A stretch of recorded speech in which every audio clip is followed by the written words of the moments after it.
Super star. ఈ పేరు వెనకుంచుకొని ముందుకు దూకాడు మహేష్ బాబు. కానీ ఆ స్టార్డమ్ రావడానికి మాత్రం చాలా కాలం పట్టింది. దానికోసం చాలా కష్టపడ్డాడు. తండ్రి సంపాదించిన పేరు ఎవరికైనా ఈజీగా వస్తుంది, కానీ ఇమేజ్ రావాలంటే కష్టం. ఆ కష్టం అనుభవించాడు కాబట్టి మహేష్ బాబు ముందు సూపర్ స్టార్ చేరినప్పుడు ఎవరూ పెద్దగా విమర్శించలేదు.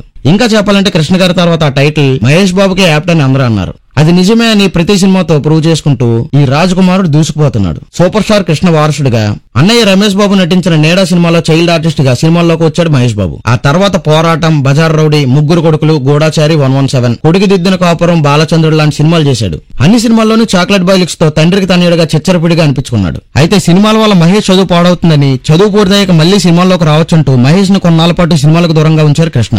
అయితే మహేష్ బాబు కెరీర్ ను మలుపు తిప్పిన సినిమా మాత్రం ఒక్కడు. గుణశేఖర్ డైరెక్షన్ లో వచ్చిన ఈ సినిమాలో చార్మినార్ సెట్టింగ్ హైలైట్ అయితే మహేష్ బాబు పెర్ఫార్మెన్స్ మరో హైలైట్. కబడ్డీ ప్లేయర్ లా యూత్ రిప్రజెంటేటివ్ గా కనిపించిన మహేష్ బాబు యాక్టింగ్ కి ఫుల్ మార్కులు పడ్డాయి. ఫిల్మ్ ఫేర్ అవార్డు కూడా వచ్చింది. ఇక అప్పటి నుంచి కృష్ణ అభిమానులే మహేష్ బాబు అభిమానులు అన్న లైన్ పోయి తనకంటూ ఓ సొంత ఫాలోయింగ్ మహేష్ బాబుకి ఏర్పడింది ఒక్కటి సినిమాతోనే. హిట్స్ ఉన్నాయి, ఫ్లాప్స్ ఉన్నాయి. ఫ్లాప్స్ వచ్చినా కూడా అధైర్యపడకుండా దూసుకెళ్తున్నాడు. కానీ మహేష్ బాబు ఇంకేదో సాధించాలి. అభిమానులంతా గర్వపడేలా, స్టార్ వార్ లో దుమ్ము దులిపేలా ఓ హిట్ కావాలి. అది కూడా ఫలానా హీరోకి ఫలానా సినిమా ఉందే అలా అని అంతా అనుకునేలా ఉండాలి. అలా అనుకుంటున్న టైంలోనే పూరి జగన్నాథ్ డైరెక్షన్ లో వచ్చిన పోకిరి అభిమానుల ఆకలిని తీర్చింది. ఆ టైంకు ఉన్న అన్ని రికార్డులు తిరగరాస్తూ మహేష్ బాబుని టాప్ రేస్ లో నిలిపింది పోకిరి. పోకిరి దెబ్బకు రికార్డుల దిమ్మ తిరిగి మైండ్ బ్లాక్ అయింది. ఆ తర్వాత వరుసగా 3 ఫ్లాపులు రావడంతో మహేష్ ఈసారి ప్రయోగాలు చేయకుండా మాస్ బాట పట్టాడు. దూకుడు మూవీతో దుమ్ము దులిపాడు. శ్రీను వైట్ల డైరెక్షన్ లో వచ్చిన ఈ సినిమా సూపర్ హిట్ అయింది. దూకుడులో పోలీస్ ఆఫీసర్ గా, ఎమ్మెల్యేగా సరికొత్త లుక్ తో తన పర్ఫార్మెన్స్ తో కట్టిపడేశాడు మహేష్. ఈ మూవీతో చాలా వరకు తన రికార్డులు తనే బదులు కొట్టాడు.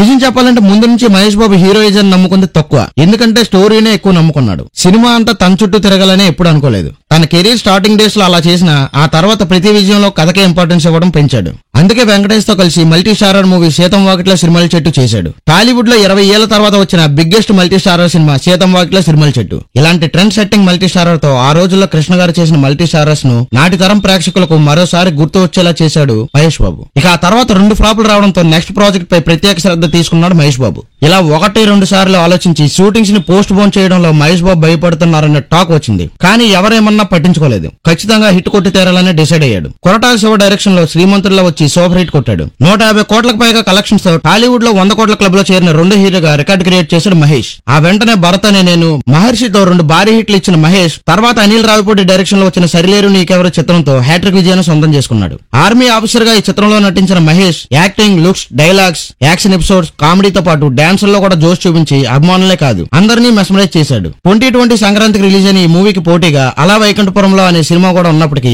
సరిలేరు నీకెవరు మూవీ 250 కోట్ల వరకు కలెక్ట్ చేయడం విశేషం. అంతేకాకుండా సినిమాలో తన క్లాస్, మాస్, యాక్షన్ తో అదరకొడుతూ సూపర్ స్టార్ గా పేరు సంపాదించుకుని ఎంతో మంది అమ్మాయిలకి ఫేవరెట్ హీరోగా మారాడు. తన ఎవర్ గ్రీన్ అందంతో ఎంతో మంది అమ్మాయిల మనసులు కొల్లగొట్టాడు మహేష్ బాబు. తన తండ్రి వారసత్వాన్ని తీసుకుని కేవలం సినిమాల్లో స్టార్డమ్ సంపాదించడమే కాక తన తండ్రిని మించి సేవా కార్యక్రమాల్లో కూడా రియల్ హీరోగా ఎదిగాడు మహేష్ బాబు. మహేష్ బాబు ఎన్నో సేవా కార్యక్రమాలతో ఎందరికో జీవితాన్ని ఇచ్చాడు. ఆయన చేసే కొన్ని సేవా కార్యక్రమాలు ఇప్పుడు చూద్దాం. 2016లో ఆంధ్రప్రదేశ్ లోని తన తండ్రి స్వగ్రామైన బుర్రిపాలెన్ని ఆ గ్రామాల అభివృద్ధిలో కీలక పాత్ర పోషిస్తున్నాడు మహేష్. అంతేకాకుండా ఆ గ్రామాల్లో అనేక సామాజిక కార్యక్రమాలు, సేవా కార్యక్రమాలు చేపడుతున్నాడు. మహేష్ చేసే ముఖ్యమైన సేవా కార్యక్రమం చిన్నపిల్లలకి హార్ట్ ఆపరేషన్స్. ఇప్పటి వరకు దాదాపు గుండె సంబంధిత సమస్యలున్న 1000 మందికి పైగా చిన్నారులకు ఉచితంగా హార్ట్ ఆపరేషన్ చేయించి ఎంతో మందికి ప్రాణదానం చేశాడు. గుండె సమస్య ఉన్న చిన్నపిల్లలు ఎంతమంది వచ్చినా తన సొంత ఖర్చుతో హార్ట్ ఆపరేషన్స్ చేయిస్తానని మహేష్ ప్రకటించారు. హుదూద్ తుఫాన్ సమయంలో కూడా సీఎం రిలీఫ్ ఫండ్ కు విరాళంగా 2.5 కోట్లు, కరోనా సమయంలో సినిమా కార్మికుల కోసం 25 లక్షలు అందించాడు. అంతేకాకుండా మొన్న విజయవాడ వరదల సందర్భంగా కూడా